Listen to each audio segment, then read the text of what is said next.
Uy, nakita mo ba yun? Anong yun? Yung naglalaro or PE ba yun? Ano ka ba? Hindi yan naglalaro. Nagtitraining yan. Mga athletes yan. Pwede nga. Oo, hindi lang volleyball at basketball yung sports to.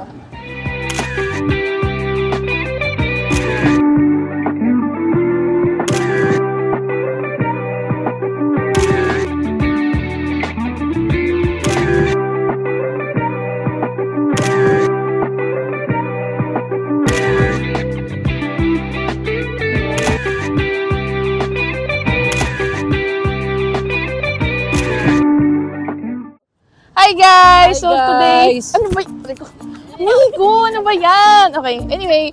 Hi guys! So samahan nyo kami ngayon para alamin ng mga kwento ng mga athlete dito sa UST. Please state your name, age, and from what college and sport, and how long have you been part of a UAB? My name is Christian Gabriel T. Lopez. They call me Kiel. I'm 19 years old from the Faculty of Mass Athletics, and I play football. I started playing football when I was at the age of 7. I am King Nash I. Al Cairo, 20 years old from Commerce Marketing Management, and I am a third-year college. My sport is Taekwondo. My name is Maria Yolanda. 16 years old po from senior high school. From senior high school. I'm Francine Joby Rosario po, 16 years old din po sa senior high school. Track and field. Bagis pa lang po kami, bali 1 year pa lang. Renz Kenneth Santos, 19 years old from CICS, a swimming team for the past 3 years na, since senior high. That's really different. 21 years old from College of Business. My sport is track and field, specifically pole vault. I in my 8 years.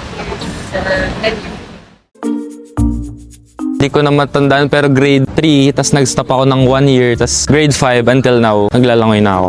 Nag-start ako mag-taekwondo, 10 years old ako. Then until now, nagta-taekwondo pa rin ako. Ang nag-start ako na grade 5, so mga 13. Ako po, grade 5 po. Ako po grade 6 po, 11 years old po. Ako po, grade 4 po, 9 years old. Sa pagmamanage ko naman po ng time ko sa studies and football, sa una mahirap kasi mahirap din mag-adjust lalo na sa mga works na mga loads ng pag ginagawa sa school. So, kung ginagawa ko lang is kapag may pinapagawa sa school, tinatapos ko lang din agad and then doon na sa training kasi kailangan pa din naman unahin yung school works kesa sa training. Pero kaya naman. Para sa akin, minamanage ko lang yung oras ko na ginagawa ko lang yung mga kailangan kong gawin. Hindi ko na masyado ginagawa yung mga activity na wala namang ikabubuti sa akin, parang ganun. Parang ginagawa ko lang yung mga kailangan kong gawin ngayong araw para magkaroon ako ng pahinga rin after training and school. Ako po, namamanage ko po yung time ko po. Sinusunod ko po yung schedule ko na ginagawa ko po. And inuuna ko po yung mga priorities. Sa pagmamanage ko po, inauna ko po yung training ko. Tapos, tsaka na po yung pag-aaral ko. Mahirap mag-aaral. Sumusuko na ako. Medyo mahirap since UST and nagde-demand sa amin yung mga prof and ayun lang, gumagawa lang kami ng timetable and when we're wearing our jammers, yun, we're swimmers. Kapag naka-uniform naman, we're students. Time management lang. Usually, I train in the morning. If may class naman, sobrang aga. Usually, high school, 4 a.m. kami nag-train. Then, 7 a.m. class hanggang afternoon. What makes me pursue this sport is ever since I was 7, gusto na po talaga maging professional football player. So hanggang ngayon, same pa rin yung passion ko sa sport and gusto ko tuloy siya hanggang tumanda. Kaya ako nag-taekwondo kasi gawa nung kapatid ko. Sinama niya ako mag-enroll sa taekwondo clinic dati. Di yun, nagustuhan ko and nagtuloy-tuloy na. Kasi nung bata ako, tabing dagat kami, umano nun, bumagyo ng malala, parang pinasok ng tubig yung bahay. So, nag-decide sila mama na i-apply ako ng Learn to Swim hanggang sa nagustuhan ko yung sport, nagtuloy-tuloy ako. Nung una talaga, wala lang, para lang pumakot. Pero nung nalaman namin yung sport na pole vault, naging exciting siya. So, na-enjoy na rin din. Ayun, mas naging okay yung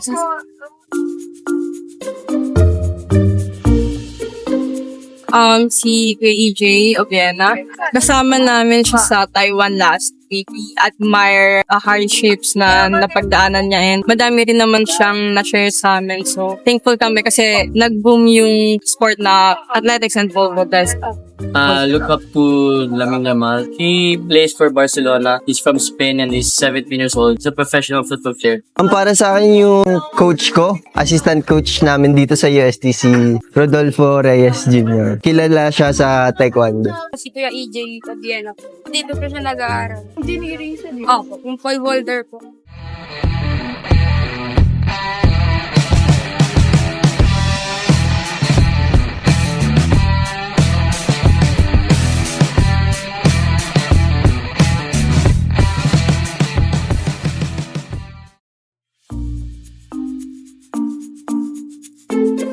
In this country, hindi siya masyado na-recognize kasi mostly basketball or volleyball. Football kasi is more of, napapansin siya more on sa Europe, sa mga Europe countries kasi dito. So, hindi siya na-recognize masyado. Para sa akin, hindi pa nila masyado alam yung sport na to. Mayroong iba na nalilito kung karate or taekwondo, parang ganun. And para sa akin, okay lang naman sa akin na parang ganun lang. Okay lang. Wala namang problema sa akin na either alam nila yung sports ko or what. Okay lang sa akin.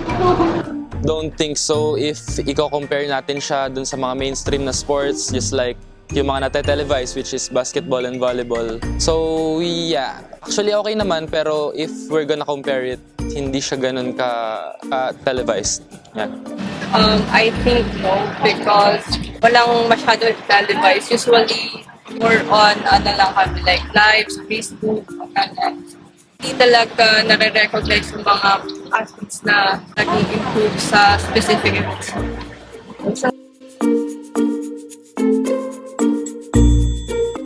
Ako po, basketball. Badminton. Kasi, nung nandun pa po ako sa amin, bale, lahat po ng kaibigan ko doon, may team po kapag. So, wala po. Kasi po, napilitan na siya. Hindi naman po. Ayoko decision ayoko pong mag-join, pero gusto ko lang po gawin camp po. Gusto ko talaga mag-basketball kasi isa siya sa pinakasikat na sports dito sa Pilipinas. And hindi ko lang tinuloy kasi medyo hindi ako katangkadan, so nag-taekwondo na lang ako. When I was in grade school, gusto ko rin mag-basketball because of my friends and titos po. Kasi palagi ko kasama that time. So, mga grade 6, I joined junior NBA dati sa school lang namin. Pero I stopped it and focused na sa football. Well, may mga thought naman, pero for fun lang. I'm not gonna pursue it as my career. So, parang for fitness lang, just like basketball or volleyball, yeah. Yung taekwondo is hindi basta sipa-sipa lang, ganto ganyan. It's a martial arts na mas malalim yung meaning if napag-aralan mo talaga yung taekwondo. Hindi siya basta sipa, suntok, ganto ganyan. Sa akin lang po, wag po nilang husgahan yung sports na anong meron naman po kami kasi hindi pa po nila natatry. And ang dami naman pong sports na pwede po nilang i-try na dapat po sa lahat po ng sports kailangan po nilang respetuhin. In my case po kasi, as a vocator po, parang yung paglalakad ko ng pagmamakatot ko namin parang pinagawa ko po nila kasi parang ang pwede sa kanila nila. Pero as for us po, hindi po siya work po kasi yung alam po namin yung pinagdadaanan at kaya po sana po magtulong na umakas po at paggawa na ng mga pinag-iirapan po. Yung sa akin kasi hindi lang siya basta takbo. Meron din kami tinitrain na specific skills na need mo maintindihan and ma-improve para mas lupas ka.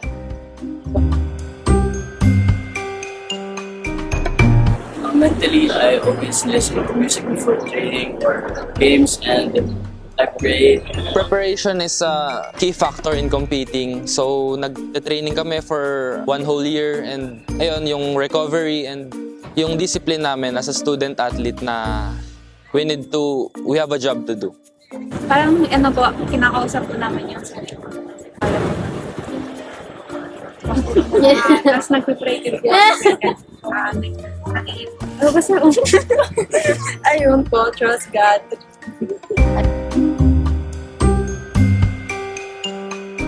Every time I play, sometimes I lack confidence in playing football. So, lack of confidence, minsan nakaka-apekto siya sa laro. And hindi talaga makaka-focus masyado. So talagang pinupush ko lang din sarili ko and inisip ko lang na kaya ko to, kaya ko gawin ito mga to. Once na nagawa ko pa yung mga yun, I perform well. For me, nakaka-pressure siya. Ang ginagawa ko lang is, lagi lang ako nagte-training. So, pagdating ng competition is, ready yung utak ko tsaka katawan ko na lumaban. Hindi yung kinakabahan ako. Lagi ako nagte-training para tumaas yung confidence ko na every competition. Siguro yung mga past injuries ko, like last 2023, I have a patellar tendonitis sa may left leg ko. And last year lang, UAAP season, yung nagkaroon ako ng micro tear sa balikat while competing sa UAP. So, nagtitake lang ako ng painkiller and awa ng Diyos, medal naman. Ako yung at some point na injured ako. So I put my hands in arthritis. Yun talaga yung parang ilang months ako hindi nakalabas. Yun talaga yung pinaka-challenge.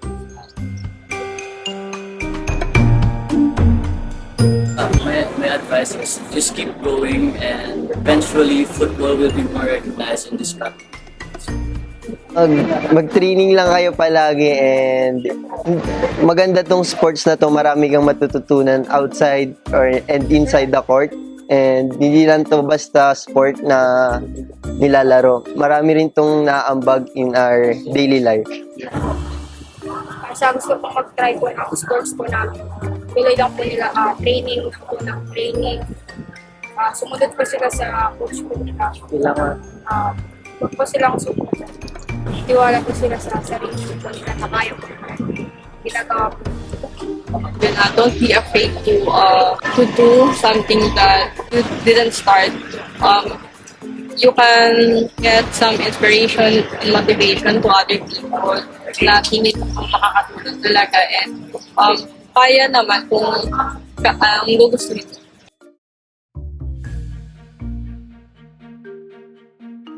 Morning training or night training? Night training. Morning training. Morning.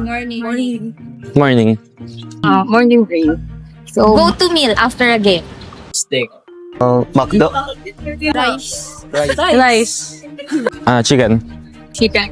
Favorite local athlete? Lance Luxin. Carlos Yulo. Ate ko. Kuya Celes. Ate niya to. Jacinto. DJ Ogen. One sport you'll never try. Badminton. Baseball. Chess. Taekwondo. Chess. Isang bagay na hindi pwede mawala sa bag mo. Cellphone. Earpads. Bike shoes. Walk shoes. Wallet. If given a chance, which sport would you love to try? Swimming. Jiu-jitsu. Basketball. Ay, ano po? Football. Baseball. Basketball. What's your pre-game ritual or lucky charm? Listen to music na. Pre-game ko is nakikinig lang ako sa music every time na malapit na akong mag-compete. Ano lang, sign of the cross. Listening to Best post-game reward. Food trip or long sleep? Long sleep. After ko mag-food trip, then long sleep. Long sleep. Describe your sport in one word. Beautiful. For me, unique. Kapoy.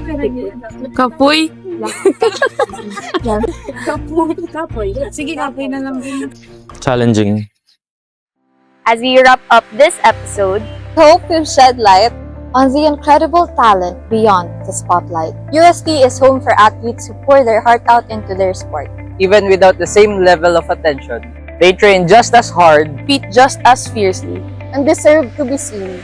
Kaya suportahan natin hindi lang ang malalaking sports, Kundi pati rin ang ibang atleta na patuloy pinagmamalaki ang UST. dahil sa dulo, bawat laro, bawat atleta, Bawat kwento, mahalaga. Ayun. So, ayun. Alam nyo na. 'Di ba? So, panoodin nyo sila. Siyempre, panoodin nyo rin kami. Maya naman kayo. So, ayun. Gabi na. So, uuwi na kami. Okay, bye-bye!